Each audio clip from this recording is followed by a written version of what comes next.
In this episode of We Do A Little, we are joined by Victor Langlois, aka Fewocious. Fewo is one of the most successful NFT artists in the space, at number 8 all time in NFT sales according to cryptoart.io. More importantly though, Fewo is a gem of a human and one of our favorite people in the crypto space.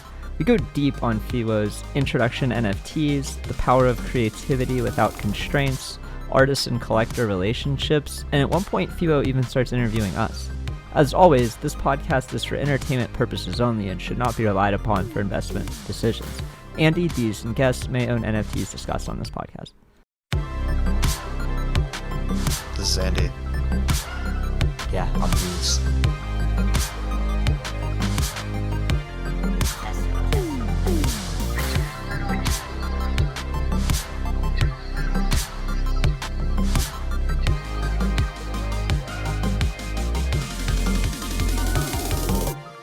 Today, we're sitting down with Fewocious. I am so fucking stoked for this conversation. I feel like you're a man who needs no introduction, but I guess for me, my introduction to you was, wow, look at this dude making some of the most unique art and expressing himself in a completely like wide open, transparent way. Like, you're so vulnerable with your art and it shows through all of it. And that was my first time just realizing, like, holy shit, like. And I think at the time, you were like 17. Yeah. Which blows my mind. But anyway, without further ado, we're here with Fewo. Victor, thank you so much for coming and hanging out with us and joining us on We Do A Little. We're in New York. We're vibing. We're vibing heavy. Vibing. For the people who are just tuning in now, we already had like 20-minute conversations talking about everything. And we're like, oh shit, we need to like intro and dive in. So yeah, I think maybe a good place to start off is the very basic question you've answered 100 times. But how did you get into NFTs and how did you find this wonderful place? So when I was like 15, I discovered the world of posting art, even to Twitter in general. And what year was that, just for like context? I don't know, when I was 15. That was 4 or 5 years ago? Yeah. I guess Yeah. really the question was, how old are you? Yeah. And so I was like, what? You can post your art online?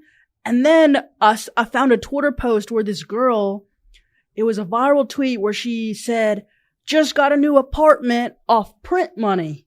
And I said, print money? What's a print? And I go on her account and she's selling prints of her art. And from there, I find other artist accounts and I find this world of the Twitter artist where they can buy things and survive off prints of their art, like printed out for $20 a print. And that's how they live. And I was like, what? You can just live as an artist and survive? My whole life, my mama told me that that's impossible. You have to be a doctor. You have to be a lawyer. You have to get something safe. If you try to be an artist, you'll be starving or homeless or whatever. So that changed my brain. At 15 years old, I bought a printer, started doing prints of my art, only making like $100, maybe $200 off selling lots of prints or stickers or hats or like water bottle things, like anything I could think of. I would try to sell it. And I would count up my money and be like, damn, by the time I turn 18, I won't have enough money to move out. Like, This is not sustainable to survive. And I would even try to change my art to go viral. So I would do like super bright colors so like people would click on it. I would change the aspect ratio, like anything you could think of. I tried doing it. Didn't work. And eventually I tried painting. And I wasn't allowed to paint because my grandpa was like, you're going to get shit on the floor. You're going to make a mess. Yeah, you're going to make a mess. And anyway, I paint, I post it online and I put it for $90. And that's the most expensive thing I've ever tried to sell something for, $90. And I'm like, damn, am I bad for trying to make it $90? I don't know. I think it's worth a lot. It's my first painting ever. And it sells. No email. The person that buys it never posts about it. No follow-up until like 3 months, like months later. At this point, I'm 17, like years have gone by. And I look at my phone and I get an email from this dude. And he's like, yo, I'm the guy who bought that painting. I love it. I live in New York. I have a small apartment. I can't buy more. It'll fill up my whole place. Do you know what digital assets are? I can buy a lot of those and it won't fill up my house. And I was like, what? Digital assets? And then I Google NFT, blah, blah, blah, find super rare, find all this stuff, find Xcopy, find a Coldie, find all the OG artists. And I fell in love. So that's how I found it. This guy bought a painting and didn't want to buy more. Can you say who that guy was? No. Okay. And so branching off of there, the super rare process. You found super rare. How was super rare when you found it? Because it was a quieter time. Like it was not like now I feel like an artist applies to super rare, and if they don't have almost like an endorsement from somebody already on the platform, it's almost like they feel like they go ignored. But how was like the super rare process back when you got on? Oh my gosh. Okay. When I found super rare, the first thing I found that made me fall in love with NFTs in general, the first, like, I think you went by who bidded last, so it would pop up on the homepage. The first thing that popped up was an Xcopy piece, and then I scrolled down and it was a Coldie piece. That's a pretty good combo. It's a good start. Yeah. And that made me fall in love because Xcopy, I was like, what the fuck is this? This is so weird. It's glitching really fast. Yeah, and like, it's glitching. It's is it colorful. trying to make me have a seizure? Yeah. Like, what is this? And I saw I got a bid for like $100, whatever that was in ETH at the time. And I was like, $100 for this? This is crazy. I just sold a painting with real paint for $90. Exactly. And then I look at Coldie and it's this weird collage paper. I don't even 3D know. thing. Yeah. And I'm like, damn, these people can make $100 and they're not even accepting the bid. Why aren't they accepting the bid for $100? Are they stupid? Yeah. And so, I don't even know what you asked me, but I apply and it was really annoying to apply. I think it's different now. It was like a weird Google form. Yeah. It might not be much different. I'm not sure it is. And I apply and I get on a Zoom call with YeahYeah from Super Rare. And he's like, whoa, you're actually 17. I'm like, yeah. I'm not lying. He was like, I thought this wasn't real. I called you to make sure. I'm like, yeah, I'm 17. Here's my art. He asked me questions. And then at first I was still a little unsure. I remember I called my girlfriend and I was like, babe, I found NFTs. You don't touch it, but it's art in the blockchain. And she was like, what? Like, I don't know. This sounds kind of weird, kind of sketchy. And I was like, I know, I think it's sketchy too, but I don't know. I might not apply. But because of my girlfriend, she said, if you don't apply, you're going to regret it. Yeah. And I said, okay. And so anyway, on this call with Zach, and he kind of gives me why he believes in NFTs so much. He's like, look, I'm older than you. I've been in tech for a while and there's something about this. I don't know how to explain it. I just feel it. There's not a lot of things in life that you feel this way towards. And that's how I feel towards super rare, towards NFTs. And he was saying, when you get your Ethereum was like $200. Yeah. He was like, when you get it, hold it. And he was like, and when you sell your art, you're going to get in. And when you get on, people are going to really like your art because it's so different. And he said, if someone bids $30, don't accept it. And I said, Zach, you're crazy. $30. I want my $30. He said, no, think of this like real paintings. Like this is worth a lot of money. And this is the beginning of an industry. Like, please hold it. Even if you get a bid for $1,000, hold it. And I was like, dude, I'm 17. What are you saying? Yeah. Don't accept $1,000. What? Yeah. But I trusted him. He obviously was into this and knew about it. And so I believed him. I trusted him. And ever since then, life changed forever. Yeah. That's awesome. So did you have anyone else in your life at the time who was giving you guidance or kind of input as to how to kind of like manage your artwork and stuff like that? Or was it really just that conversation with Zach and then kind of your own intuition? It was just that conversation with Zach. And then I was a little bit of a psychopath. And I would search every crypto artist and I would go on their Twitter and I would study how they would use Twitter and study That's really smart. how they would do Yeah. their sales. And I was like, okay. Or like whoever, like even what was happening to get a sense of the history. So it was just me being nosy. No, it's really smart. What are some of the most important things you think you learned early on from studying the OGs that were around at the time? I think that they love it. Mm-hmm. That they love it. They didn't even see the money. Especially Coldy was a good mentor Mhm. because when I first joined, Coldy DM'd me and he was like, "Who are you? This is so weird." And I was like, "Oh my God, you're so weird too." And so we would call and Coldy became a mentor, to be honest. But I think seeing that they don't care about the money. Mm-hmm. Coldy was still working a real job while being like cemented as an OG crypto artist. Like, Mhm. so it's like, oh, to them, it's just loving the tech, loving the art. And now as the space started growing, it's not the same. Mm-hmm. It's not the same. But I think just seeing that they're like, nah, I don't care. This could all go to zero. I'm still going to make this. Mhm. And I hold that same mentality. No, I think that's really important. It kind of reminds me of like when I got NFTs was Q3 of 2020.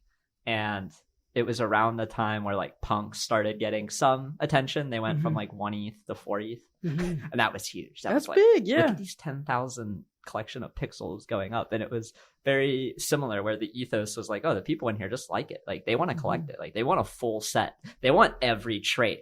Like they're not in there trying to get something that looks like them. They're there trying to like collect them all like Pokemon cards almost. Mm-hmm. And it was kind of that mentality of like, we don't really care if this goes to zero. We just want to collect it. And that was how Artbox was when that started too. It was Mhm. like when the people minting squiggles, like a few of them, like the G Monies will say like, oh, I saw this massive, opportunity because Snowfro. But like at the time you're just spending $30 buying an animated squiggle because like it moved and it was fun. And like you like to say you supported Snowfro. Yeah. Did you guys It's know very squiggles similar. moved? It legitimately took me months to learn that. Like I owned a squiggle for months before I learned that. One of the first things we were doing when we were on the website is just like going to the squiggle page, tapping the space bar, and then it changes the background, maybe Mhm. like 20% darker gray until it gets to black, and then making the spectrum shift the max speed. So it looked like the squiggle That's was fire. just moving as fast as possible, and then putting that GIF on Twitter. And it was like, this is how we share this. Mm. So how do you think about like, all these OG artists, and I would say definitely yourself as well, like being in it just because you love it and in it for the art? Like, how do you do you have any like daily practices or things you think about to like stay grounded and kind of make sure that the craziness of the space and everything that's going on doesn't like influence kind of your own mentality or the way you think about things, or does it kind of come naturally? Oh my God.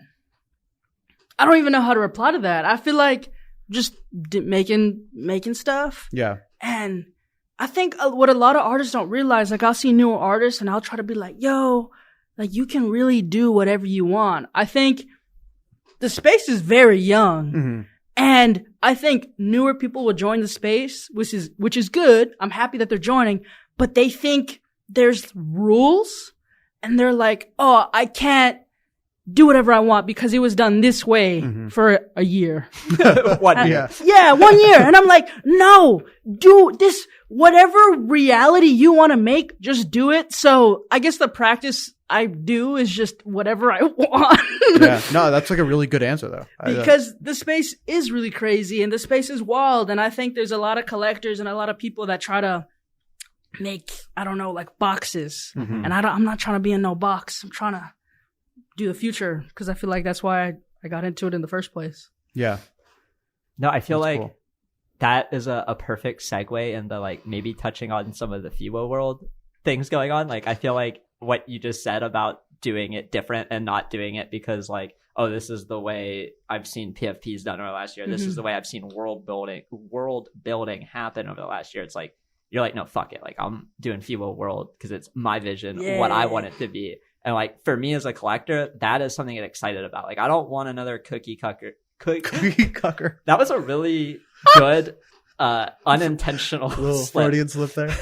Cookie cutter output of, oh, this is like 10,000 things. Mhm. This is what they are. This is the rarity, and it's done. But it's like That's with whack. with Fewo World, it's like this whole world building concept where it almost feels like Disney World, but like Thank you. Fewo Disney World. Yeah. Is how I think of it conceptually. And shout out to Redbeard who Yes. put that in my mind. Because he's the one. so amazing. Dude, he texted me just the most nice paragraph because I told him he was on the pod and I was like, yeah, here's some of our guests of like what's going on this week. And he was like, oh, Fewo. And then like he even sent me some questions. So I'll go into them later. Yeah, on. I don't think it's on Redbird. I'm not sure I've ever met someone who speaks so highly about someone else as the way that he speaks about you. Yeah. He has the highest opinion of you ever. It's He's really amazing. cool. Yeah, he's a great guy. Shout outs. We don't know what we would do without Redbeard and Sam Spratt.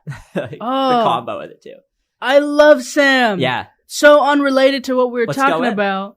But I feel like seeing artists do whatever, he's one of the, I grew up loving his art. And then it was weird because in the NFT space, it kind of flipped where he's like, whoa, what is this world? Who are you? Can I be your friend? And it's like, dude, I'm literally your biggest fan. Don't even mess with me right now.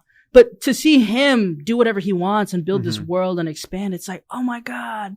It's crazy how once an artist doesn't have to do commissions or do whatever commercial work, their mind and their worlds can seriously expand. And I think in like 5 years, 10 years, a good juicy 10 years, once artists really feel like really comfortable in their skin, the wildest stuff is gonna come out. It's like the compounding effect of having that creative opening and not having, like you mentioned it earlier, how you were trying to game the algorithm. You're like, oh, do I need to make brighter colors? Do I need to make this a square aspect ratio or 4:3? And it's like, once you can just make whatever the fuck you feel like making, it's like all the constraints go out the window and you can just take your vision. Like, I feel like for you specifically, like you're doing so many different things in so many different mediums, like the statues, all the physicals on top of like creating this digital Disney world. Like the possibilities are endless. And I think like you're not even 20 or right? Like I'm 19. Yeah. You're 19.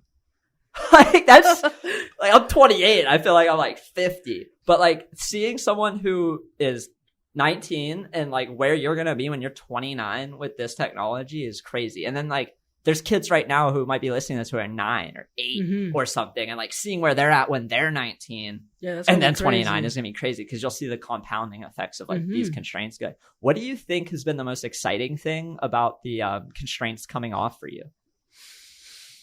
I think realizing I can do anything I want, and that sounds so cheesy or whatever, but I don't know. I think before I would paint because it's all I had. I could get a Sharpie and I could draw on paper. And I could draw cool clothes. I could draw scenes from a movie that I wish existed. I could write little poetry that I wish was a grander story that lasted over years. But that's all I had. I could just draw it.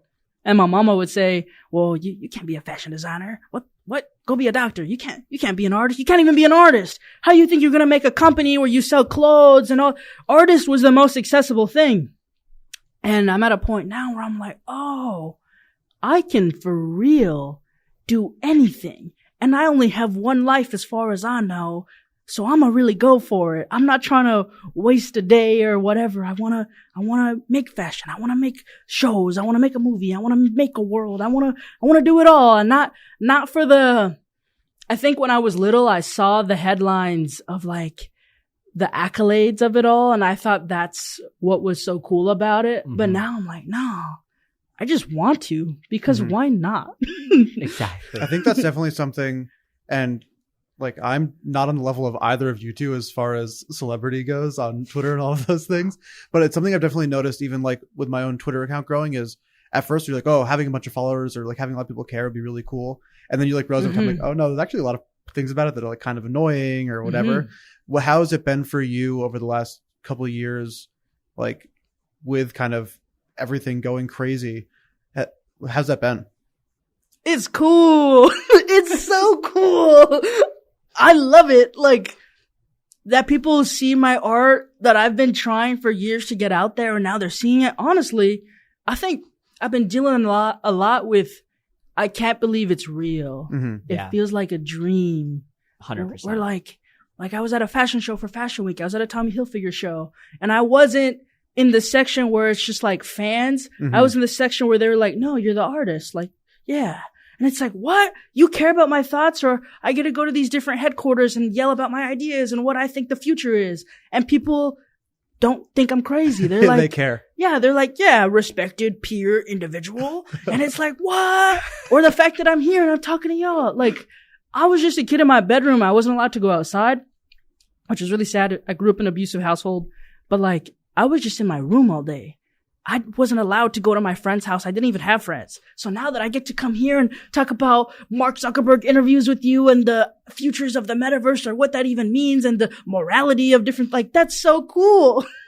No, I think like, going back to the abusive household part of it, like, I feel like it's a message to get out to kids growing up in those unfortunate circumstances that like life does get better. And there are like ways out of that environment. And those kids aren't alone. Like it might feel really isolating and like they're really alone, but like as you get older, the possibilities just kind of open up and you like can get out of there and can, you know, get to the other side and not have to like think that that's going to be your life forever. That's so true. Look, everyone listening, when I was 12, I wanted to die every day. When I was 13, it went away for a year. I started feeling better, but then 13, it came back at 15. And when I was 17, there was a fear of, I don't think I can do all these dreams. Everyone around me is telling me I can't.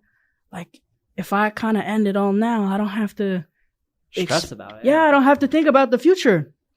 And sometimes I'll sit in my room and I'll cry. Like, I'll have a happy day. The day of my Sotheby sale, where a sculpture that I made sold for $2 million, I sat in my room and I literally cried of just like, oh my God, like I wouldn't have seen today. I wouldn't have seen yesterday. I wouldn't have seen, I don't even know what in 5 years what's going to happen. And I don't know. I just wanted to say that because I feel like in interviews, sometimes people aren't so direct. I think it's important. I think a lot of things in this space, obfuscate the mental health side of life, not just dealing with up and downs in the crypto space, but just up and downs in life. And it's like letting people know, like, a lot of people go through this shit. It's really hard to get through and you're never alone.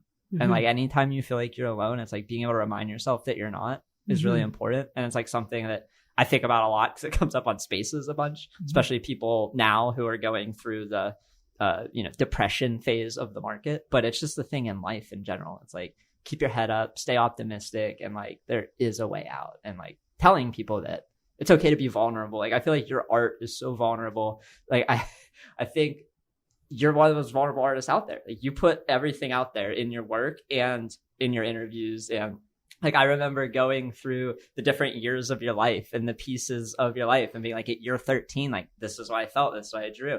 Year 14, this is what I felt. This is what I drew. I remember talking to Barat when he picked up one about like, how excited he was, and you went to his house and like delivered the chest with everything and like meeting the family and all that shit. It's crazy.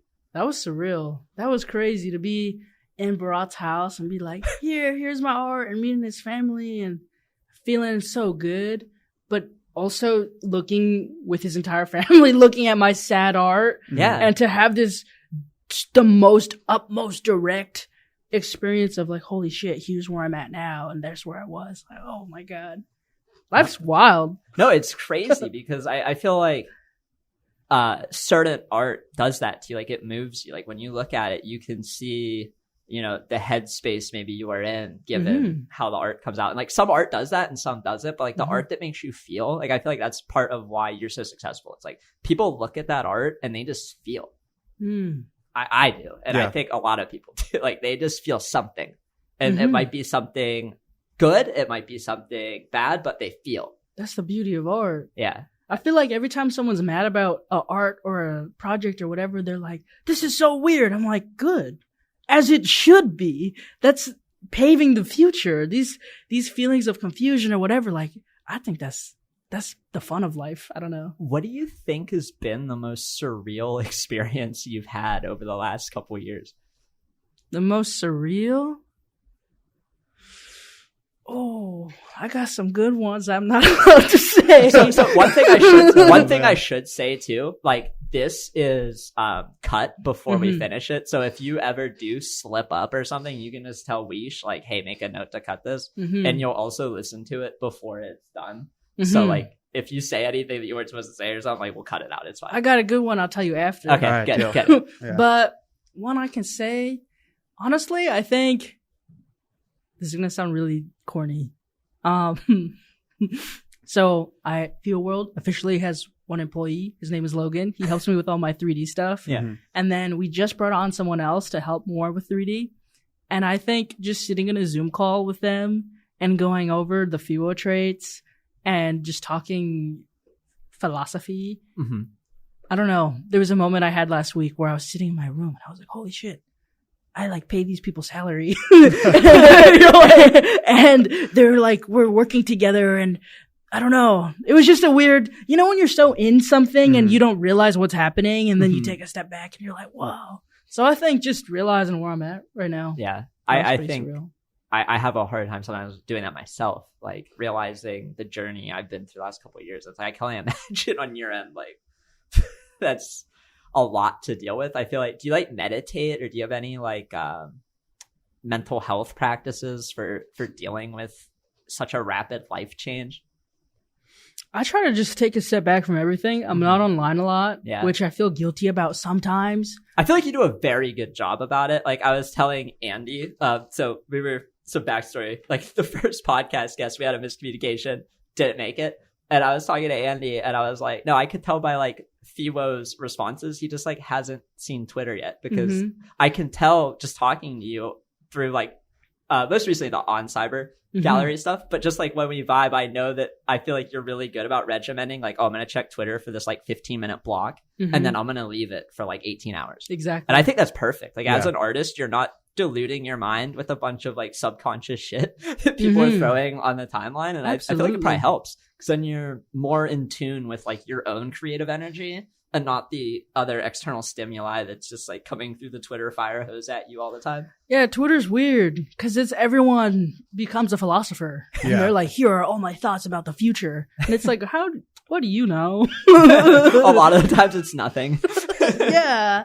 Or just people being mad, or I don't know. Everyone's always mad on Twitter. Yeah. Especially right now at the market. Like, I'd rather just not go online and make the most fire thing I can make, and then come back and be like, hey, everyone. Look what I was doing. Yeah. So that has to be exciting, right? Like when you make something and you reveal it and you're like. It's exciting when I think, I don't know how everyone else feels, but for me, I'm so confident.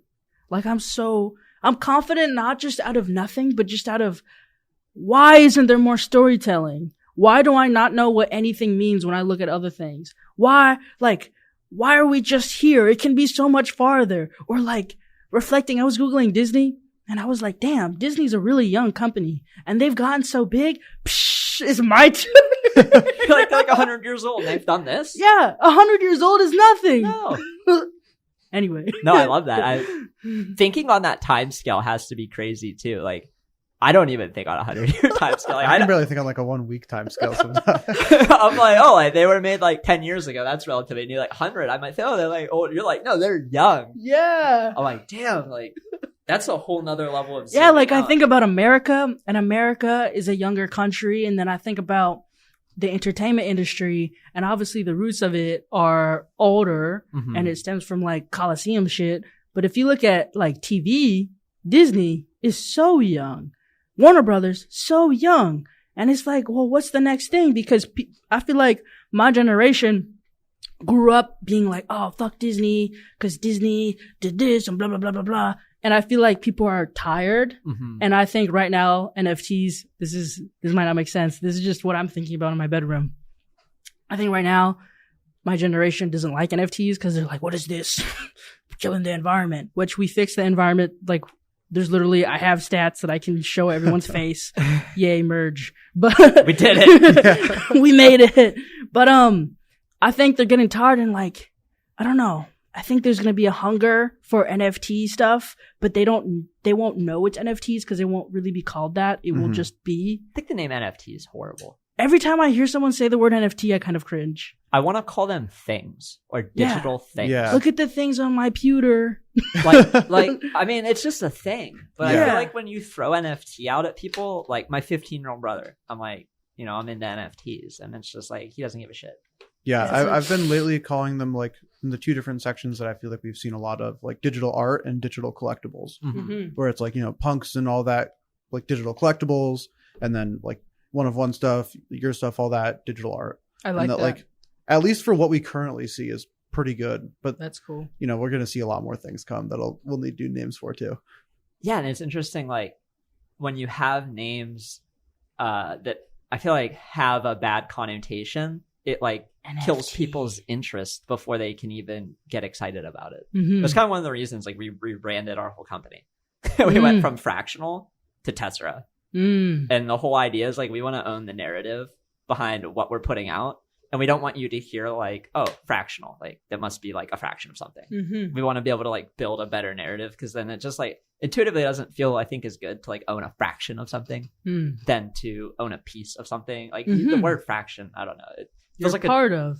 it almost started feeling like people were expecting, oh, this is only ever going to be like a fractional slice of something. Mhm. And we're like, no, like we can do a lot more because of how new the space is, all the utility that comes out, all the different like group collecting experiences. And I feel like owning that narrative is really important, because then we're able to say like, no, this is what we are. And Mhm. you've never heard of it, but like we're going to define it for you, That's cool. rather than like, oh, you hear NFT and you're just like, I don't care. Like I feel like you tell people NFT now and they're just like, Like, oh, didn't they all go to zero? yeah, aren't you poor? Like, Yeah, are they you- either don't care, they're just like, ugh. Yeah, and it's like, oh crap, like we can't even now talk about like the digital art renaissance that's going on, or that we think is going on, because you mentally don't see eye to eye with me on what this Mhm. 3-letter acronym is. Yeah, I feel like if you met a stranger and you showed them the art, they'd be like, oh, that's so cool. And you're like, yeah, and I'm helping this artist. Like, it's all online. They'd be like, wow. But if you said, it's an NFT, they'd be like, ooh. Yeah. But then you show them like Mr. Misunderstood. and they're Yeah. like, whoa, wait, that's an NFT? Like that's Yeah. a massive statue. That actually, you know what, D's? What? Let me tell y'all. Let's When I go. was at Sotheby's in London, my Mr. Misunderstood sculpture, it's a sculpture I made for Sotheby's. It was 7 feet tall, and it was in the middle of Sotheby's, and it was really fancy schmancy in London, and everyone's wearing suits and looked all nice. And all these really like rich old people would walk into Sotheby's, and at the same time, there was Banksy's in the same room. Mm-hmm. And then outside is all the other fancy art. And they would walk in and be like, what is this sculpture? It's so weird. It's made of cardboard and foam and clay, and it looks like all hodgepodge together, but it's kind of emotional. And Michael from Sotheby's would be like, yo, it's part NFT. This is the physical component, but there's also an NFT with it. And all the old people would be like, what is that? Why are you guys doing this? This is so weird. I come here to see my Banksies and you put NFTs inside here. And Michael was like, yeah, it's part of art. Like that's our job at Sotheby's. We show the art. And it was just so funny to see these people get gassed up over the future. Have you seen like conversion in that aspect, where older collectors might come in and then they see some of the physical work you've made, and then they like might flip a switch and think like, oh, holy shit, like this isn't just a digital thing, but it also has these very real artistic physical pieces that are connected with it. Well, what's funny about that, the person that won the sculpture isn't in the NFT space. He's just an art collector that That's saw the cool. sculpture, and That's he was like, awesome. this is really cool. And he bought it, and then we're like, hey, what's your wallet? And he was like, what? Did you get him set up with a Yeah, wallet and everything? I Or- made him a little like beautiful picture that's like do's and don'ts. Don't share your seed phrase. Do you have a cold storage? And he was like, thanks. That's really funny. That's awesome. Yeah, that's really cool.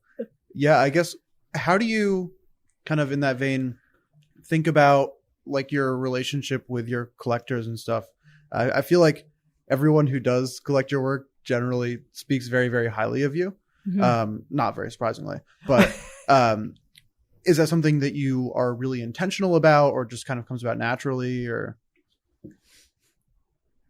I kind of just, if we vibe, we vibe. yeah, I think I feel kind of weird when I go on Twitter and artists are like, me and my collectors are gonna blah, blah, blah, blah. I feel like even I'll call my collector a collector because that's what they are. Mhm. But I don't know. Something about that word feels so icky. It's like, I know you bought my thing and I'm going to be nice to you because you bought it. Like, I don't know. I don't Yeah. like that. I It's totally get what just- you mean. It almost feels like not sincere. Yeah. Like it's like a transactional relationship. Yeah. Like, oh, this is my collector. Like it's like one step away from like, oh, this is my like, person who takes care of me. Like they send me money when I make the thing. Like there's definitely relationships I have with certain artists that feel too much like that. And I actually will just like kind of cut it off or ghost where I'm like, oh man, this artist, I'll feel like the artist is treating me like a piggy bank. Yeah, that's And it's icky. like, oh, that's not the vibe. I feel it should be natural. I feel if the person who wants the art, that's what I say, the person who wants the art. Yeah. If you want the art, you get it. If you don't, you obviously didn't want it. Yeah. And that's what it is. And if you have my art, I will probably talk to you more because it's like, oh, I know you have my art. So that Yeah. means you probably like stuff I like. And then I talk to them. But if it doesn't gel, Yeah, I you don't force it. Yeah, that's good. Yeah. I mean, I could definitely see that being pretty challenging, especially have you ever had, and obviously don't need to name names, like any super entitled collectors or anything who have been like a bit of a pain in the ass? I've had collectors. One collector was like, to my team was like, why doesn't Victor DM me back? And it's like, I don't check Twitter every day. You're like, I'm an artist and I'm creating. Yeah, or like I have so many notifications that I just don't see stuff sometimes. Oh, absolutely. So yes, that has happened. Yeah, I'm not very surprised by that. What would you say are like one of the more frustrating things you have to deal with in the NFT space?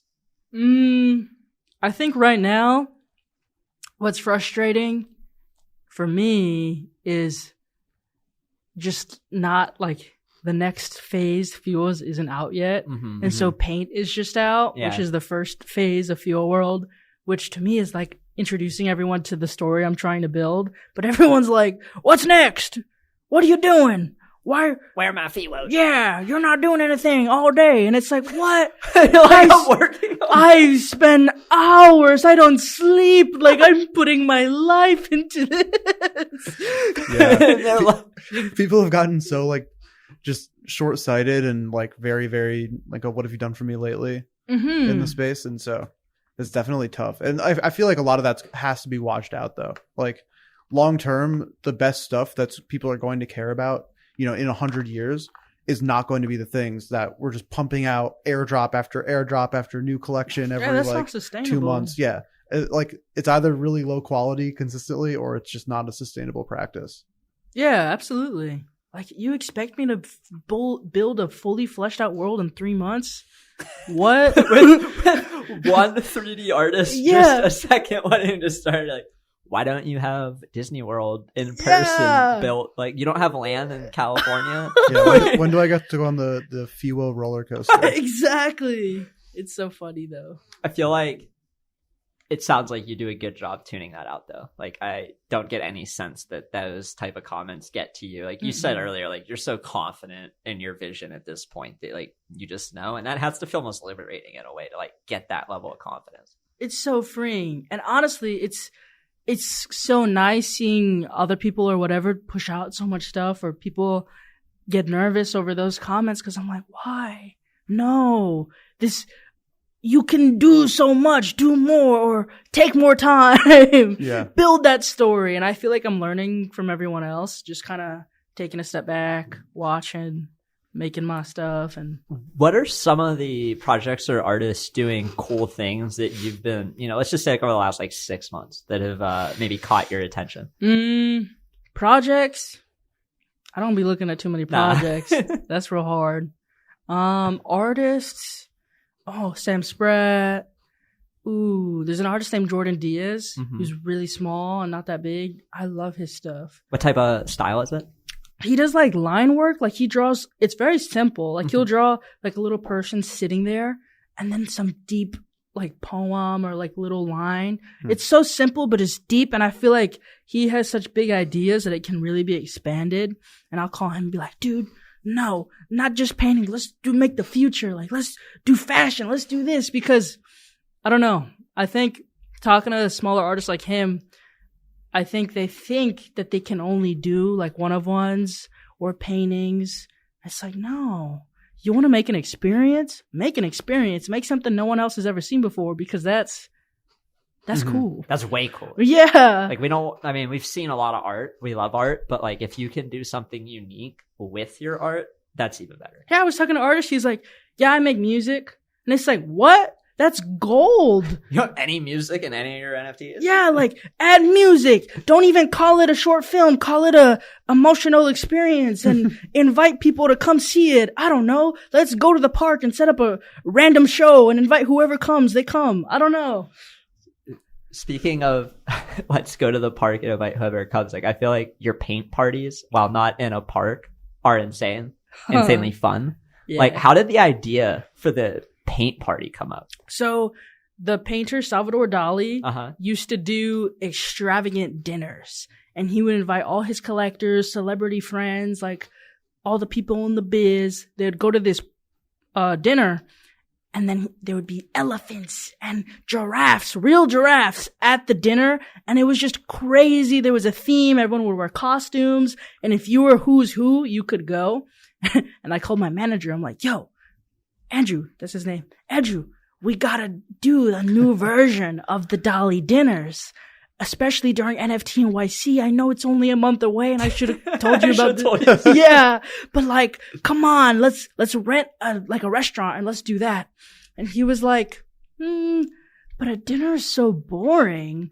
Like, wow, you're just gonna sit there and eat. And I was like, that's true. That's really boring. I didn't think about that. I was just excited. And I was like, what if we all paint together? And he's like, ooh, yeah, let's all paint together. And I was like, yeah, let's get a room. And he was like, why would you limit yourself to a room? Let's get a warehouse. And I was like, let's get a warehouse.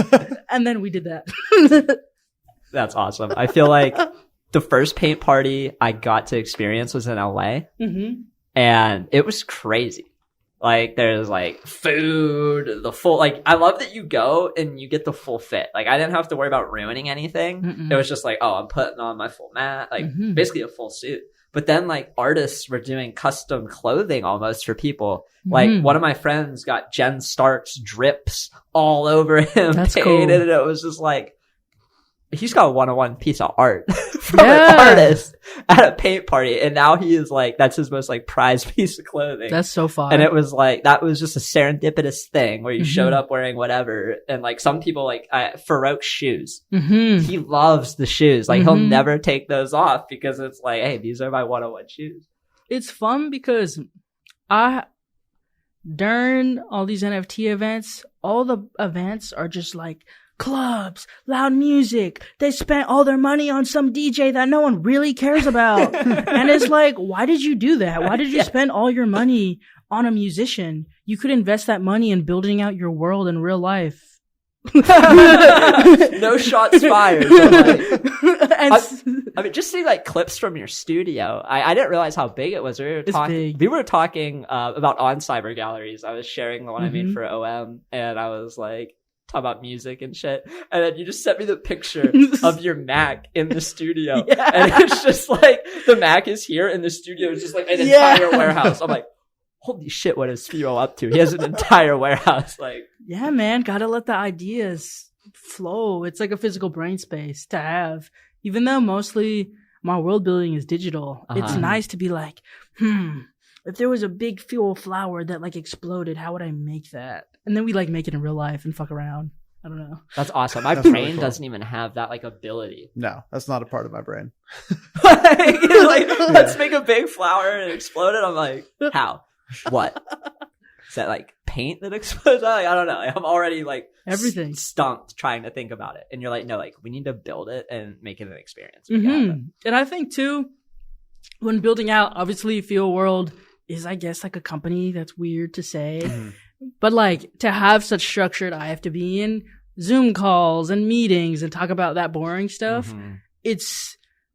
I never want to lose the spunky, fun, crazy. So I think having a studio helps me be wild, be crazy. So then when we're thinking about, well, how do we distribute clothing, Fewo Fashion? How do we even do that? What is the website structure like?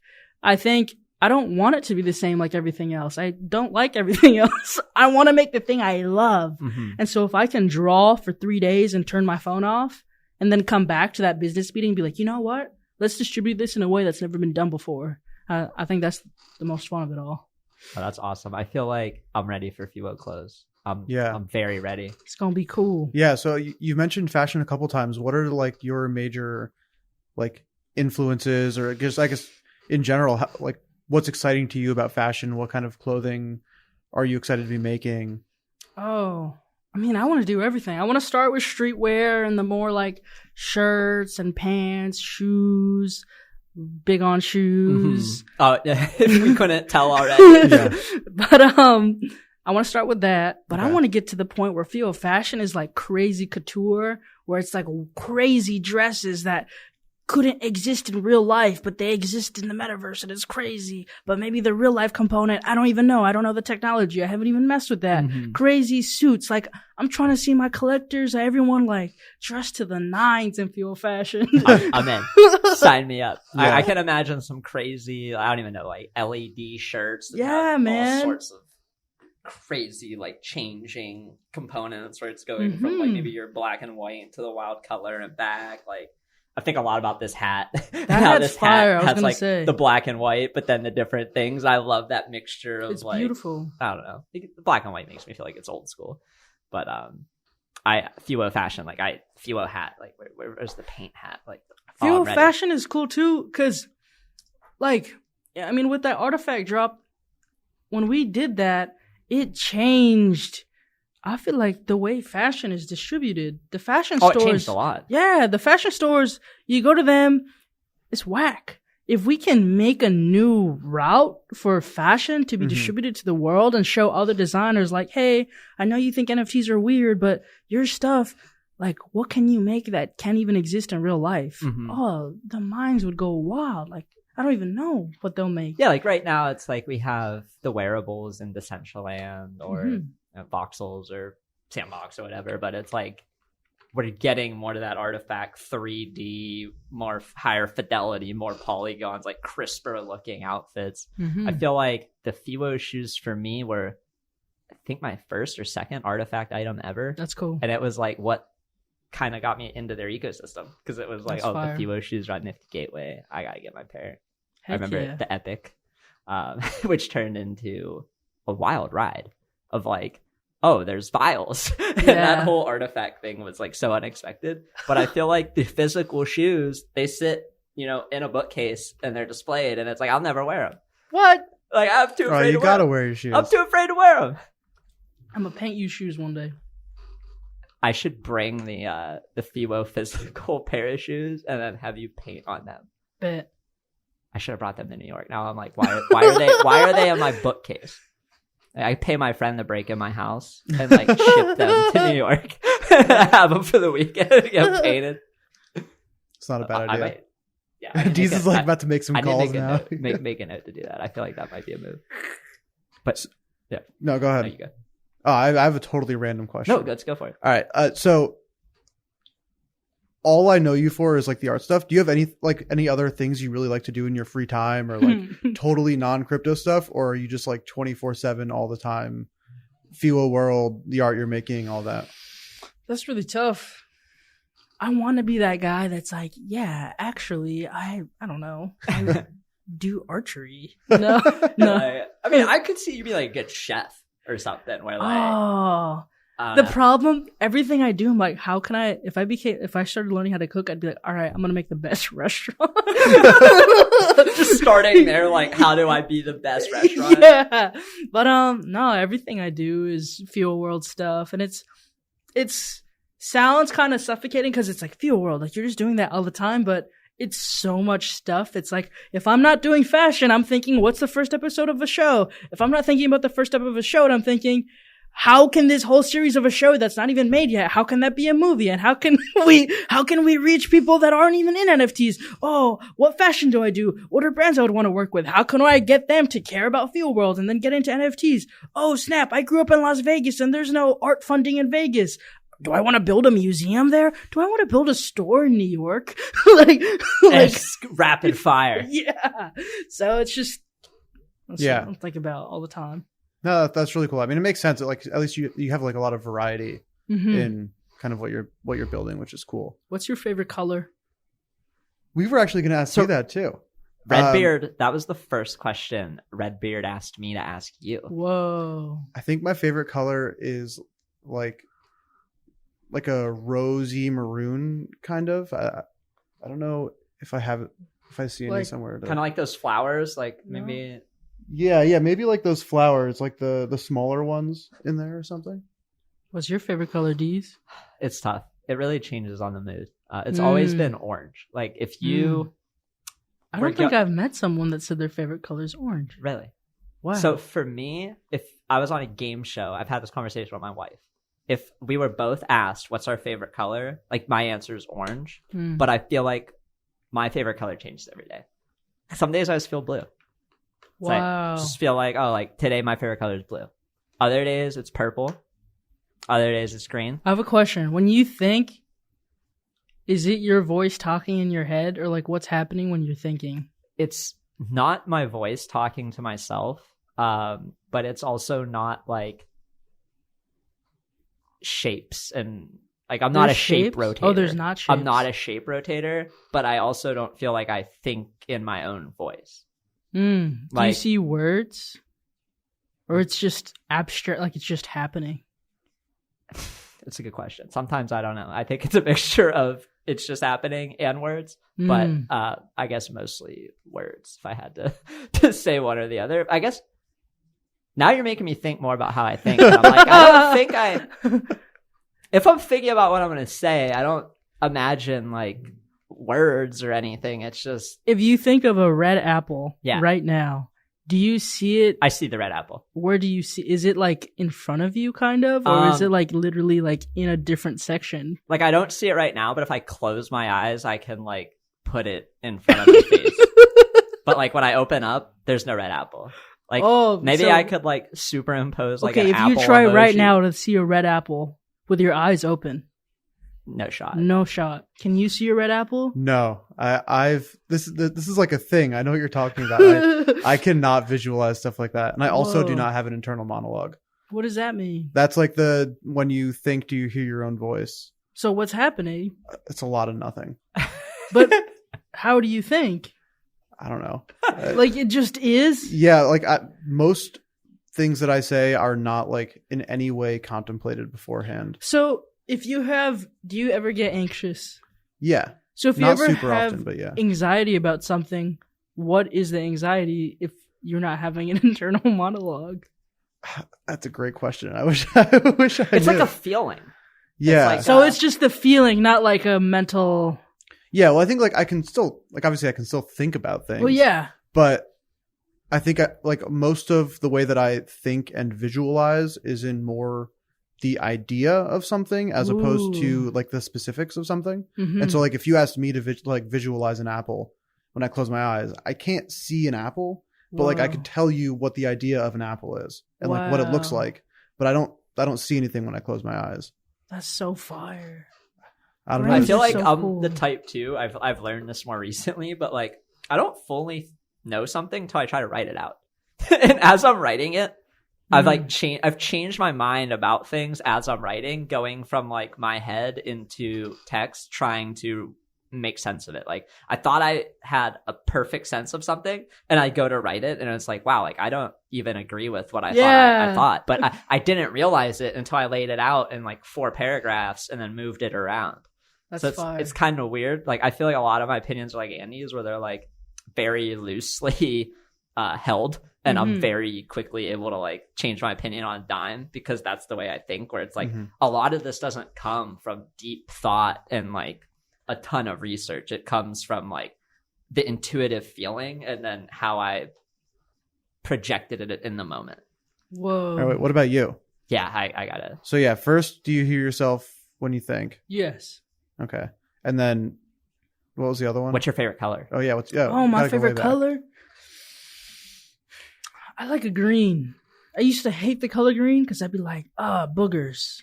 Really? But now when I think of green, I think of nature and calmness I love green. So like light green or more of like an olive? like this green. Nice. Nice. Yeah, I like that color a lot. Mm-hmm. It's a good one. Not like slime green. When Yeah. I think of green, I think of more of the slime from like Nickelodeon shows. Yeah, that's nasty green. Yeah. Or I think of I don't like, mess with that green. No, you like that one? No. That's not on the palette. Also, this dark green is my favorite color, but I would never get a shirt that's green. That's that green. Uh-huh. Mhm. I just like it. I mean, there's a love it. little bit of it on your shirt right now, right? That's like true. Some of the flowers have that same shade, but it's That's true. accenting. It's not Mhm. like your whole thing's forest Yeah. green and you're blending in with the background. That would look kind of Exactly. trippy. Yeah. You'd have been like, Floating "Oh, I head. prepared. Like, I watched Yeah. the episode and saw the background." So A lot of camouflage. I was pretty hyped when I saw that green wall, though. I was like, wow. I feel like it adds a nice vibe to this. Yeah, it's a good touch. Yeah, I feel like I'm in like an Instagram cafe where they have like a grass wall. We have like a cat's just roaming around, Yeah. like jumping on the table. You just pet the cat. Honestly, that make the podcast. That's even the better if we had evolution. I mean, cats. we might start bringing our cat to New York if we're gonna stay here long enough. Like, our cat's home alone. I got my friend going once a week to check on him, to play Wow. with him. Feels bad leaving your little buddy, but he won't. Another fly on the microphone plane. for your cat. What are Yeah, your it's just a thoughts cat on mic. the just current meowing. situation of the world? What do you think your cat's favorite color is? Man, well, can cats even see color? If don't know. if our cat had a favorite color, he's so chill. I would say it has to be blue. Mm. Like, he is the most laid back. He's like kind of like a dog, where he just wants to cuddle you and lay with you and chill and like not really cause havoc. So I feel like he'd be a blue. I love cats. Do you have any pets? No, I want a little dog or something, Yeah. but effort. Yeah. Dogs are like a mini child. Yeah. I've had this conversation with my wife a bunch, and it's like, we like the idea of a dog, Mm. but the actual day-to-day Yeah. taking care of the dog, Walking it like twice a making day. sure and that all you're outside for like 2 hours, making Nah. sure that like you're carrying baggies on you so that when the dog has like a diarrhea shit at the park, you have to fucking like that stuff. I'm done. Like, Yeah, I'm that's out. effort. And then it's Especially in New York. Oh, yeah. the sad thing too, like the average life on a dog is like 9 or 10 years, and it's like, Yeah, cats live way longer, huh? yeah, like I think every cat I've had in my life has been at least 15, Wow. and that's only like 4. That's a sample size of 4, so it's not that much. But like our current cat's 9, and me and my wife are going back at old pictures, and it's like he doesn't look like he's aged since he was 2. He Yeah. looks like the same thing. That's fire. So knock on wood. What kind of dog would you get? I don't know. Big or small? Or medium? I don't know.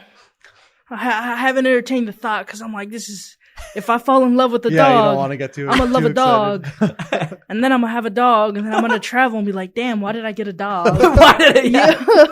It seems to be. I had a friend. We won't name who he is, but we all know him. He got a dog, and then he like left for a month, and he left the dog with a dog sitter. Mm. And when he came back, the dog sitter was like, "If you don't want the dog, like I'll take the dog." Oh my gosh. Because he literally just got the dog and like dropped it off at a dog sitter. Oh my And god. it's like, yeah, that's how we would be. Where it'd be like, "Oh, we're gone for like 2 weeks," like, Yeah, I have this thing, gotta go. and you can't bring him with you. What's the last thing that's inspired you? Last thing that's inspired me. And it doesn't have to be super insightful. It can literally be like, I saw a tree. The conversation we just had, we met with somebody who we didn't anticipate we would start the day with. Okay. And we found them because we were frantically texting our friends, and we're like, "Is anyone around Midtown?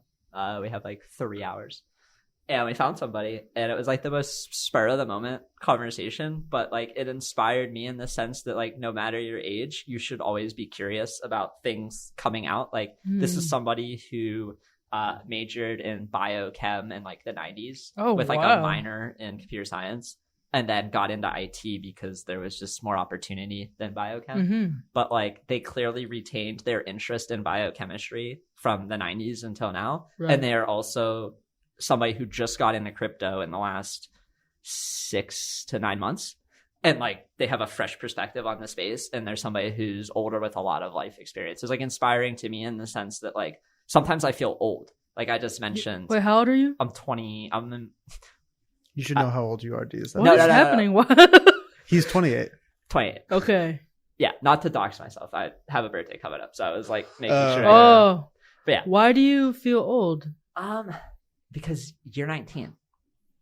It's like all comparative. It's like I look at other people instead of looking at myself, and I'm like, oh, like, you know, there's people we talk to who are like in high school and they're devs, and like they're better than I'll ever be at being a dev. Like I don't have the neuroplasticity or the brain to like pick that up. Like I'll just compare myself to other like professional athletes or something that really start making me feel old. Oh yeah, because I remember growing up and I'd be like, oh, this player's like 23. He's like 10 years older than me. Mm-hmm. Now it's like people getting in the league. I'm like 10 years older than some of them, like especially in the NBA. Yeah, like I mean, but that's the nature of that industry. Know, but it though. just like makes me as like I feel like I'm 16 forever. Like I feel You like are. I really haven't aged since 16. But like when I look at the date that I was born and then like do the calculation, I'm like, I'm old. But then when we talk to people who are like significantly older, like you gotta surround yourself with like 90-year-olds. it's a good balance. But it was like, oh, like no matter what, you know, you need to stay fresh and keep your mind open, because you never know, even when you're 45 or 55, like this new thing could change everything. And if you're like cut off mentally, I feel like a lot of people in my family like stopped learning when they were like 18. Right. And they were just like, this is everything I'm gonna know, and I'm gonna operate life like this. And that was like the opposite of how I wanted to be, because they would just like not Google things that they could easily get the answer to. That's like, how my family was. They would rather be wrong about something that they could prove in 5 seconds. Like they would rather just be wrong than to do the research and be right. So I guess the long story short is like the inspiration is just be curious, question things. Yeah, I feel like you're Follow not your gut. old till like you die. The way I view it, That's a really good way to look at it. I look at you, I'm like, you're so young. What are you talking about? And like everyone that's young in tech and stuff, that's kind of their path. That wasn't your path. No, you know? yeah. Your path is whatever you find, you know? And I feel like there's 70-year-olds that look at you and they're like, damn, I wasted my life. You know? But you're so young. 28's so young. I know. That's how I view it. It's wild. I think our perception of time as we get older, it's like the time happens faster and faster. Like if you could live forever, would you do it? Would I physically maintain the same body more or less like that I have now forever, or would my body physically age but like my soul, spirit, whatever is living forever? Because if it's the latter, I don't think I'd want to live forever. But if I could keep the same body forever, I think that's a no-brainer. It's pretty far. Yeah, because you could like die. You could figure out a way to die. What if you couldn't figure out a way to die? Oh, like you're just stuck forever alive. Yeah. What if it was either just live normal life or live forever, but there's no way out? Or Like, you can't even like kill yourself. Yeah. Are there other people who are also living forever? Yeah, it's like the new thing. In that case, yeah, if you're like the only one who's living forever and everybody else around you, Yeah, like, that sounds sad. that sounds depressing. Yeah. Like, no. But if other people are also, it's like a social thing. Like, if other people are living forever, like, I want to live forever too. Yeah. Like, earlier, we were talking about biochemistry. We were talking about life extension and, you know, ways to use biochemistry to make a better human. And it was like, if I could just have my 28-year-old body for 250 years, like, sign me up. Whoa. But I don't want to, like, lose my body and then just have a mind or a soul that's like detached from a physical vessel. You wouldn't do that? You wouldn't be like a little wispy? Like... I wouldn't want to be like one of those like Futurama heads. Yeah. Just in a vat like You can that. haunt people. No, I'm good. Yeah. I feel like having the constraint of time is probably important for like being a human, like having some sense of like being present, living in the like now in urgency. It'd be really weird if you just knew like live forever. It's like, oh, if this fails, like whatever, like Yeah, I could be like, oh, I'm gonna paint 200 years from now.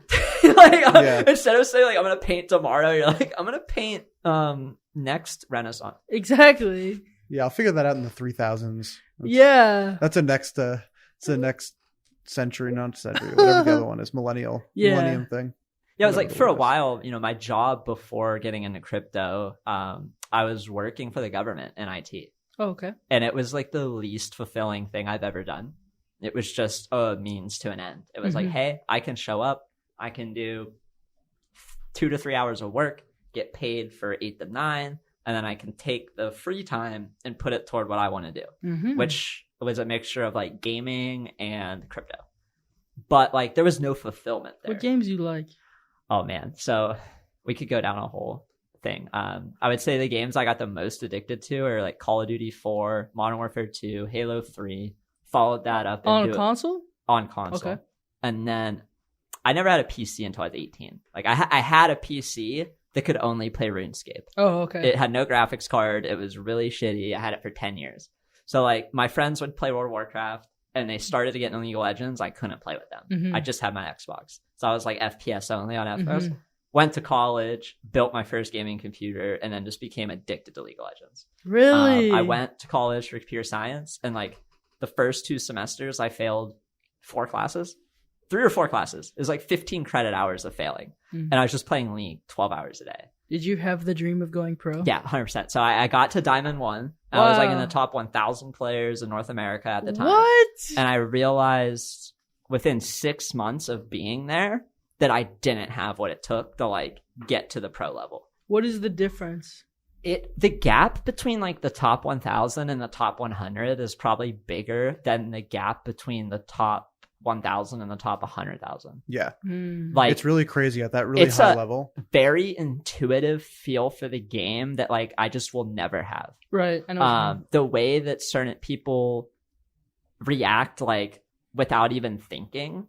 I was getting to a point where I'm like watching all my VODs, taking a bunch of notes on like, you know, when should I have warded better? Like my ward was off by 5 seconds and I died like 5 seconds out. Like how can I get shit like that? And like other people just intuitively know it. It's like you're watching professional gamers play, and like I think the biggest parts, I played top and support, so I would like watch these 2 roles.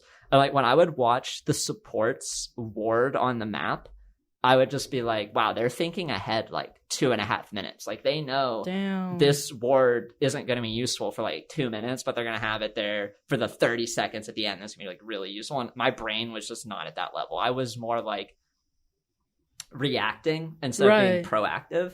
And like at that high level, I knew I want to make it. Yeah, that intuitive gamer. I used to want to be pro in CSGO. Yeah. Oh, yeah. And I would grind that game, and it's just, I don't know. CSGO is hard. How high did you get in like normal ranks? I'm embarrassed. Hey, let it out. I played CSGO for a little bit. And I got straight carried by my friends. So I was probably like a silver player. And I got to MG1. Like the first golden AK. Yeah. And I was horrible. Like if I played without my friends who were on Smurfs, I was bringing the team down. Like I would get maybe 5 frags a game, and like, oh my gosh, you know, there'd be times I felt like dead weight. Like I didn't even know how to do economy. I've had times I didn't know how to throw smoke grenades. Like people are like, "Oh, you got the smoke on B." I'm like, "No, I didn't even buy a smoke." Like I didn't know I was supposed to do that. I don't know that button anyway. So the worst feeling in the world is when everyone votes to kick you off the game. Oh, that's a unique thing with CS:GO. That's not in League. Yeah. So that makes you feel bad. Yeah, I've had like moments where I actually got sad. I'm like, damn, I didn't know I was that bad. No, and it's bad for mental health. Like when I was playing League that much, I was getting way too much of my personal net worth or personal value from like, what is my rank and symbol in front of my name? And like my grades didn't matter. I could have been the smartest kid at Ohio State. I could have been the dumbest kid. All I cared about was like, what is the symbol in front of the name D's, and like, what is the number in front of the LP? And that was my self-worth. It wasn't like, oh, I'm in this great relationship with this beautiful lady. It's like, no, like I lost 20 LP today. I'm a piece of shit. Like I want to die. Like it was very toxic. It probably didn't help during the time of me failing out of everything. It was like kind of spiraling out of control. It was like, oh, like I could keep playing video games and go another $15,000 into debt because I lost all my financial aid, and I might go pro, but like it's not looking good. Yeah. Or I can just like cut this off basically and just 180 myself. And what I did was just I quit playing League. Was that tough? That sounds It was hard. really tough. I replaced it with another video game addiction though. Okay. So I got addicted to old school RuneScape. Oh, really? So they remade the game from my childhood, Mm-hmm. but they released it in 2013. Oh, I didn't even know that. So they basically took a saved file of the game as it existed in 2007. Okay. And then they teleported to 2013. And they're like, hey, we've ruined the game since 2007. So we're going to make a new game that starts from the 2007 copy and doesn't go the direction the other game went. So then they made old school RuneScape, and it was like, oh my God, I get to start over with like everything I know from playing before. And then it was just this massive nerd fest where it was just like, now instead of playing League of Legends for 12 hours a day, I was playing old school RuneScape. I imagine the skills you learned from both those games help you in Web3. So much. So specifically in old school RuneScape, I made a lot of money just trading items in the game. And that was where I kind of got this idea of like, oh, digitally scarce things are just as valuable to us as humans as physically scarce things. Like if I know the big items in RuneScape were these things called party hats. Okay. But they came out in 2002 and they came out for an event. And then after the event, there was no way to ever get another party hat again. Sounds very rare. And I remember seeing CryptoPunks and being like, wait, like these are like the party hats from that video game. They're all out and they're never going to be more. This is like deja vu. So I started trading punks. Like I trade the items in the video game because it was just like, oh, I can buy this and try to flip it to somebody who is a collector who just doesn't care about the money. Like they might pay a 10% premium just because they want it. And somebody might sell it for 10% cheaper because they just want to get rid of it. So I would try to like pocket that 10% downside, 10% upside and make 20%. So how do you take it that you having this knowledge from RuneScape, now you have success and people care about, value your name and like everything you say, people watch your wallets. Like, how do you handle that? Because that sounds pretty overwhelming. It's really weird with like everything being public in the space. Like people just watch your wallets and they're like, oh, why'd you buy that? Why did you sell that? And it's something that at first annoyed me. I'm like, why are you watching my wallet? Like, why are you? And I got kind of used to it and don't think too much about it. A lot of times people try to like scam people with my wallet by sending a fake thing to our address. Wow. Because they want to show, like, if you're on OpenSea and you're looking at your wallet or my wallet, you go to the activity tab. Right. And you look at, like, the minted things. A lot of the stuff that gets minted, we're not minting. It's just people minting it to our wallets. It's like, I always try to tell people, like, be really careful if you're copying my wallet thinking I'm doing something because I might not even be doing it. So it's like weird in the sense I have this responsibility, I feel like, to tell people like when I do actually buy something, like, hey, I bought this, like that was me. And not like, I don't know, just having a audience of people who follow your every move is really stressful. And it's just like trying to distance yourself from that responsibility. So I don't even think did I answer the question? You I think answered the so. question. Yeah. How do you feel with that responsibility? Because like, and I'm going to speak as a collector. For me, I find very high signal in what artists collect, specifically what like successful artists collect. So, you know, earlier when you mentioned Jordan Diaz, like that's in my name and it's something that I'm going to go do right after this podcast because I'm like, that's a very high signal thing. But like, how do you feel as an artist with the pressure on you of like your collection? Like, how do you deal with sharing other people's art, buying other artists' artwork? Like, how does that feel? It's tough. I imagine you relate, and that it's tough having some people that just want to be your friend because they're like, oh, I know that you have all the big collectors, like, you could get me on. And that hurts because it's like, damn, I really like your art. Is it easy for you to spot that, or do you feel like it's a tough game to play? I'm really picky about what I like. Like, I don't collect a lot. I'm so picky. So for me, it's pretty easy because I'm like, well, I don't even collect a lot anyway. So, but yeah, it's weird because I don't collect a lot. When I do, I think there's even more pressure of like, oh, Fewo yeah! supports this artist. And sometimes I buy things for funny, silly ha-has. And I'm not even thinking about it. And I have an anonymous wallet where I'll just buy things and no one knows. Everybody needs one of those. Yeah, Right? you gotta. And it was like 3 a.m. and I was buying something for the funny, silly ha-has just to be silly. And then I go on my Twitter, and my Twitter's like, oh my God, Victor just bought this random thing that isn't even good. And I was like, no. But I don't know. I don't deal with it that much because I don't buy a lot. I mean, that's even, like you said, it's an even higher signal because there's other artists who just own a ton. Yeah. And it's like, oh, it's hard to tell the signal from the noise there, whereas like I think you said you're more tasteful about it. So. I don't know how people do that. I'm not good at that. Or I'm bad at like some of my friends that are artists, it's their hobby to collect and they like spending the time to do that. I don't like it. So I'm just like, whatever. If something's really good, I'll get it. But if not. No, that's free alpha for people paying attention. Yeah. So if it's good enough for a Fewo. I think for me, I probably am more on the opposite side where I just collect a lot.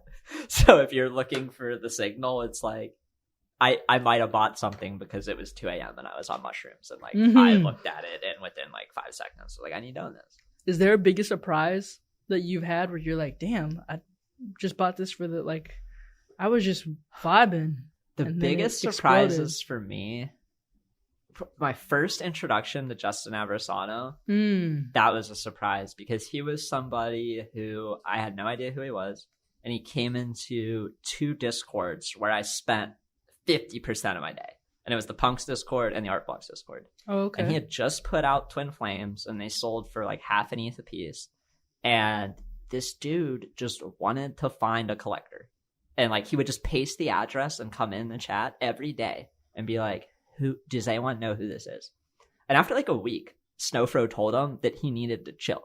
And like Snowfro never tells anybody they need to chill. Wow. But Justin was like so I guess what's the word? He was the first shiller. No, it's not shilling. Like he really seemed like he genuinely felt hurt that this person bought his art and he couldn't connect with them. Like he felt like there's like a missing connection there.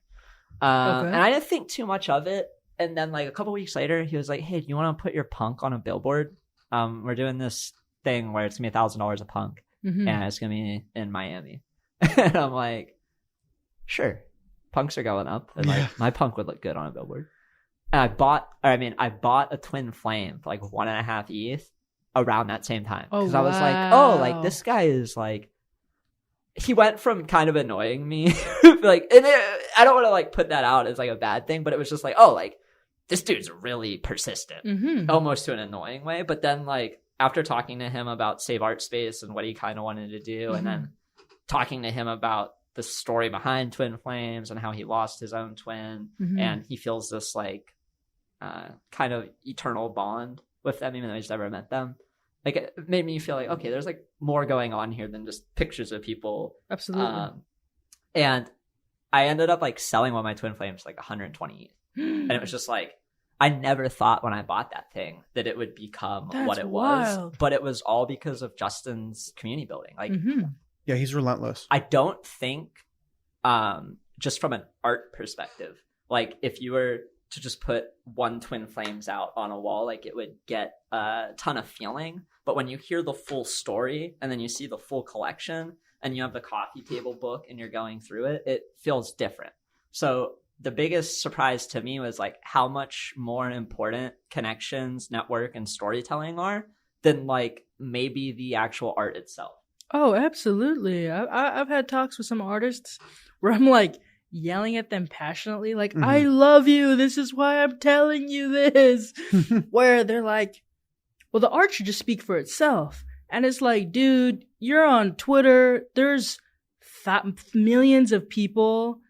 Sure, your art can be beautiful, but if I don't know anything about you, like, how do you expect yourself to stand out so much? Yeah. And I think it's a reality check. I think a lot of artists glamorize the old art path of the gallery, and the art does just speak for itself, and the gallery doesn't even really want the collector to know that much about the artist. Where it's like, no, we are in this new market. Do you know how much old artists wish they could have what we have? They wish they could tell as much story that we can do, or that we're alive selling our art for good prices. That's a dream. I think you're so right about that, and it's refreshing to hear that.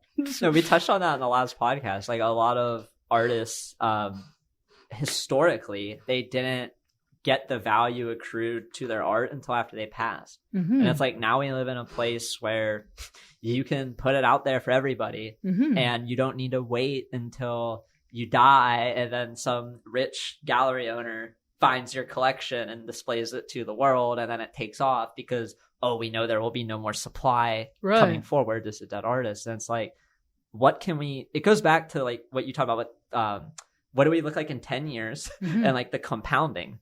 It's like, we don't know.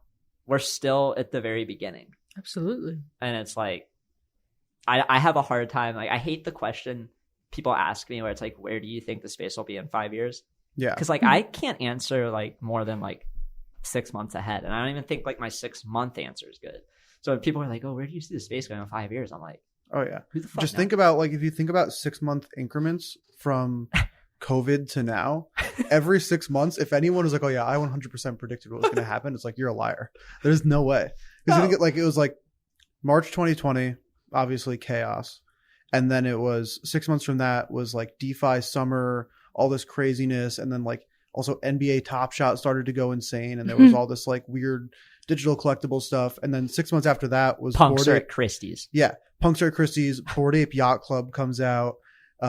There was like some art block stuff, but it hadn't really picked up yet. And Yeah, then like 6 ringers months after were like that, the first big thing. Yeah. And then like archetypes were kind of picking up steam. and then 6 months after that was art blocks, and art blocks is like going totally insane, and like the huge one of one art sales. And then X 6 months copies are selling for 1,600. That was crazy. yeah.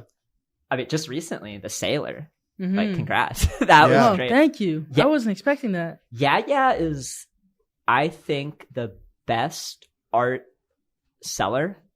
Like, if that's a phrase. Like, YeahYeah is, from what I've seen in the crypto space, the most complete art dealer. Like, he He's really sets making it the like a narrative. business. Yeah. very well. Like the thread that he put out about the Sailor, where he's referencing your old tweets, how important that piece is. You're like, he knows how to sell a piece of art. My God, like that dude is at the top. Yeah, I feel like other collectors are just like, here, it's listed. Here, it's up for auction. And Yeah. yeah, it's like, here's a 29 tweet thread on why Yeah. this is the most historical piece in the history of fucking ever. Yeah. And like after you read the thread, you kind of feel like, You're like, oh, I need to own buy it. this. Yeah, he even made me go, wow.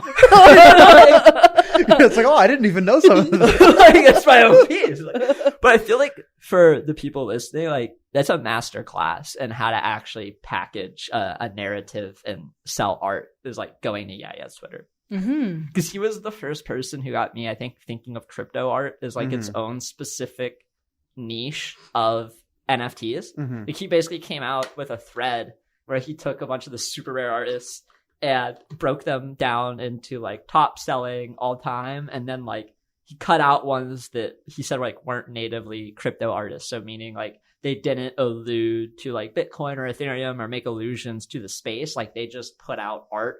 So like Killer Acid is my favorite example because I'm a big Killer Acid friend. He said that Killer Acid wasn't crypto art because Killer Acid didn't have any like Bitcoin or Ethereum shit in his art. I've never drawn a Bitcoin So, symbol. so If you he- catch me drawing a Bitcoin symbol, please call me Yeah, we'll be and worried be about like, Victor, are you okay? So like a year later, Killer Acid minted this piece that's called like crypto Yeah. art, and it's just like a Bitcoin symbol and an Ethereum symbol in his art style, and Yeah. he sold it to YeahYeah. That's so funny. But it was one of those things where YeahYeah had me thinking like early 2021 timeframe about these different sub niches of the art space. Because to me, it was like, oh, it's all NFTs. It's like all crypto art. And YeahYeah was like, no, like my bags are crypto art. But then like the other ones aren't.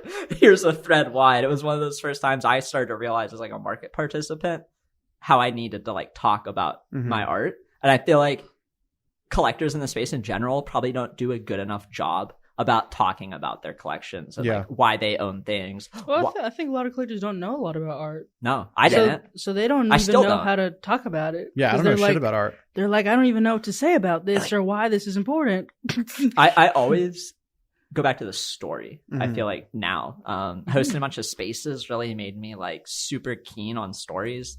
Kath Samard was one where like she came up on a space. We talked for 3 hours about solo adventure photography as a female. Mhm. And it was just like, whoa, like the thought that goes behind your work is way different than like how I feel when I just look at it on Super Rare or Instagram. Mhm. And then it made me so connected that like now it's hanging in my house. And then other people, I get to tell the story of like how she climbed up into this fucking mountain and like stayed in a cave to get this shot. And Her it's work like, does look pretty crazy though. It's, even Her without work the is story, wild. it's pretty for wild. sure. But for me, I was so, I think, biased by Instagram Mhm. that like when I would just see art with no story, I would just like dump it out of my head because there was just like, you go on Instagram, it's just like thousands. Yeah, it conditions your brain. And you don't really think of all the time that went into it. You're just like, oh, dopamine, oh, dopamine, oh, Mhm. dopamine. And it's like when you sit with a piece and read the description, talk to the artist about why they did it, like it resonates so much more. And it's like something I've been trying. Part of why we're doing the podcast is I was like talking more to artists and getting to hear more about like, why do you create things? Like, why? Mhm. What's the story behind it? Because I feel like for me as a collector, that's the number one thing now when I'm buying something that like impacts if I buy it or not. Yeah. It's like, do I know the story? And do I value the story? Yeah, and I think a big thing there too, especially with like where we are now, is just that like no shit you can make money doing this. And so it's really like there can be a lot of really talented people who just want to do it to make money. Mhm. And like maybe that's not going to be the best thing to collect long term because like they're just going to make a shit ton of stuff. And if that's what you want to do, that's great. But it's really helpful as someone who wants to collect and like buy things that actually are meaningful and the artist really cares about what they're doing. It can be like such a good signal to just know the story, know why they're doing it, know that they're passionate about it. Like you were saying earlier, even if it all goes to zero, they want to make stuff that they love and that things interesting. Mm-hmm. That's Because that's the stuff that becomes timeless forever. Yeah.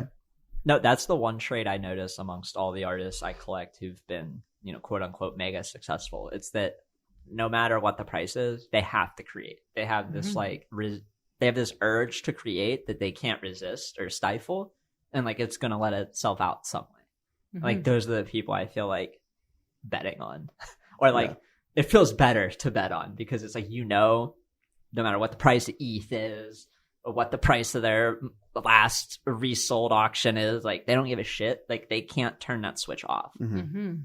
And I feel like there's a good amount of them in this space. Like, Yeah. there's a lot. Yeah. It's just Absolutely. trying to get to know them too. It's tough. It's like Twitter is not the best medium Twitter to get to know to sucks. people. Yeah. No. I hate texting people because then it's like 2 minutes where you're sitting there and And text that doesn't them. sound right. yeah, and then you wait and you're like, should I wait for them to reply? I don't know.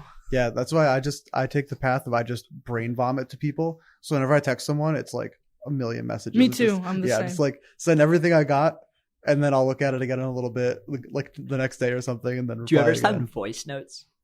Oh yeah, I'm a big voice noter. I think Fewo got me on the voice notes. He was sending can a totally good see amount that. of them. And it was like, oh, this is like more efficient. I could just like pull this out and yell. Mm-hmm. And then you're going to hear the tone of my voice Mhm. when I yell. Like that is better because a lot of times I don't use the right word. And it's better than a call sometimes because a call is like, oh, I'm in the bathroom. Don't call me. Or it's awkward. Like you don't Yeah. want to hang up. Yeah. I'm the worst where like I will keep a call going for like 30 minutes longer than me. So I just start talking. I'm like, how are the kids? Like, how's that NFT you bought last week? Like, what did you eat for lunch? Like, oh, How's the that weather. NFT? Like, I'm really bad about knowing, like, oh, this is when they kill it. I'm just like, no, we That's have so to funny. last this forever. But All right, I think we're starting to get close to running out of time. Oh, shit. So, which is kind of crazy. Time We're went by very running out of quickly. time. I I know. feel Well, like it just started. don't worry. We got a whole other season coming up after this. We'll get you back season 2. Run it back. Please. By then, I- Fewo World will be larger than Disney. Mm-hmm. And so you have a few months. If you don't get 3 it done in a months? couple months. 3 months? You've- No. No, I got you've big scammed ideas. us. But so before, I'm sure we'll talk a little bit more after this, but one thing I want to give you time to think about is we have a question that we like to ask people at the end of every episode, which, and for most people, I would say, I would pose the question as if there was this done, but for you, I'm going to say when you do it because it just sounds like the right thing. So Mhm. when you write an autobiography, Okay. what's the title going to be? Mm. And obviously, we're not going to hold you to this. No, you can it's change tough. it. It's a when you tough question. I'm just thinking about if I would want to take the time to write an autobiography. Okay, well, So theoretically, When you had someone ghostwrites your autobiography. Okay. Oh, like okay. What would the title be? Yeah. It would probably be something like "Hi, my name is Victor," and then the cover would be like handwritten, like, "Hi, my name is Victor." That's a good one. I love that about the Fewo World site, by the way. It gives like a very like 180, but like it gives such a nice illustration. Like I feel like you sat there and like drew the website 5 minutes before I got on the site to go through it, and it's just like, Dude, the paint feels fresh. Like it's still dripping. It's so personal. Dude, the hardest part about Fewo World, honestly, when you look at a website that's sleek and sexy and minimal, that's easy. You know what's hard? Making something look like you took 5 minutes to do it and code that. Yeah. That shit is so hard. And to sit in meetings and try to explain, no, I don't want it to look good. Like I want it to look crooked. And then we have to, it's easy to code something straight. You have to take the time to place something crooked. It's so annoying. That made me so happy you brought that up. No, I mean, right before you came in, I had the laptop out and I was just refreshing myself. I'm like, this website, I forgot like how good it is. It feels like you just painted it or created it right before I went to it. And it's like the first time I saw that was probably the last week of March around the Nifty Gateway drop, and I was like, it looks like the paint's still fresh. Thank you. Just as fresh as I first saw it. We worked real hard. It's impressive. Thank you, man. Is there anything you want to bring up toward the end, like any shout outs or any cool things going on that you want people to know? This will probably air in, I don't know, within the next 2 months. Probably. So it'll be relatively soon, but like if there's anything you Next want 2 months? What month is it? September? before Art Basel. Like let's just say Before Art like, Basel. Woo. it'll be out before Art Basel. Whoa. Things I want to shout out. Go check out Fewo's. Have a good day. Oh, we always have to have a good day. Very important. Maybe make some art. If you got some dreams, go for it. Chase them. Yeah, chase them. For real. I hope you get good sleep. Drink some water. The important things. Yeah. That's all I got to say. That's good. Check out the Fewos. Yeah. Any timeline? Or I don't want to like go into the project. We're aiming for end of year. Okay. Oh. All right. Okay. Yeah. I'm We're really excited. gunning for it. All right. Okay. I'm excited. That'll be fun. That's what we'll be looking out for. Maybe Yeah. around Art Basel. that seems to be when things are popping up. Perhaps. And then maybe after this release, we'll have you back or something. Yeah. Talk about Yeah. what's going on. I will come back literally whenever. Let's go. Do we even have to talk about no project? Literally, I just like talking to y'all. Yeah. No, like that. The Perfect. whole thing about this pod is we just want to have these type of conversations where it's like, I'm not sending you a brief on what we want to talk about. I'm not sending you like a script or anything of things to say. It's like we just want to have the most candid. Like we didn't even talk about the metaverse. I know. That's why we got to run it back. My favorite part of the whole episode, though, is when for about half an hour you became the interviewer.